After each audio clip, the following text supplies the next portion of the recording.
मैं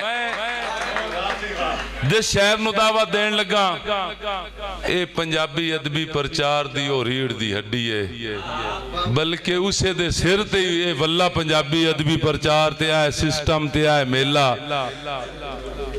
किसी तारफ दे मोहताज नहीं। इस्लामाबाद जनाब महमूद अमजद हरल साहब, महमूद अमजद हरल साहब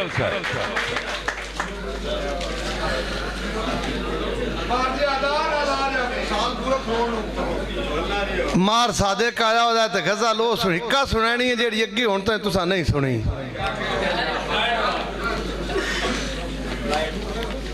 हुण अल्लाह करे लभ जावे। रातां पैर पसारे हुसैन,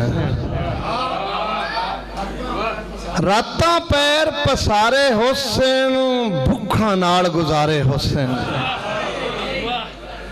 अज गल्लां चंगियां ने पर वेले नाल नितारे हुसैन।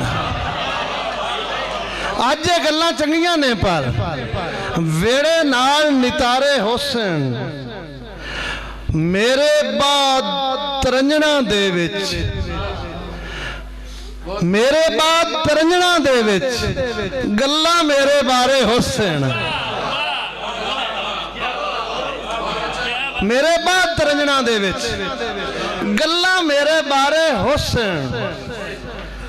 14 चंद दी चानण कोई नहीं, 14 चंद दी चानण कोई नहीं, उन्हें वाल खिलारे हुसैन। 14 चंद दी चानण कोई नहीं, उन्हें वाल खिलारे हुसैन। अध विचकारे डुबदा तक के सजना हाथ उलारे हुसैन। अमजद ओंदे जान दा सुन के सदरां चढ़ियां खारे हुसैन। दो शेरे गजल दे सिरों हिजर दा सोका मन दी वाही मार गया। हिजर दा सोका मन दी वाही मार गया। खूह अंजुआं दा जुत्ता केड़े कार गया। बूए बैठी धी दा चांदी सिर होया, बूए बैठी धी दा चांदी सिर होया। दाद जुड़ेंदा प्यो ना मुड़िया पार गया। और दो शेर एक होर गजल दे,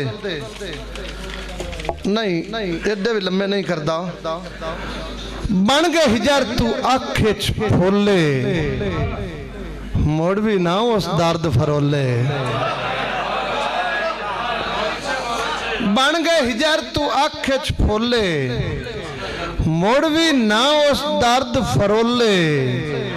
गल्लां जद भी मुंह ते होइयां भोए बोली,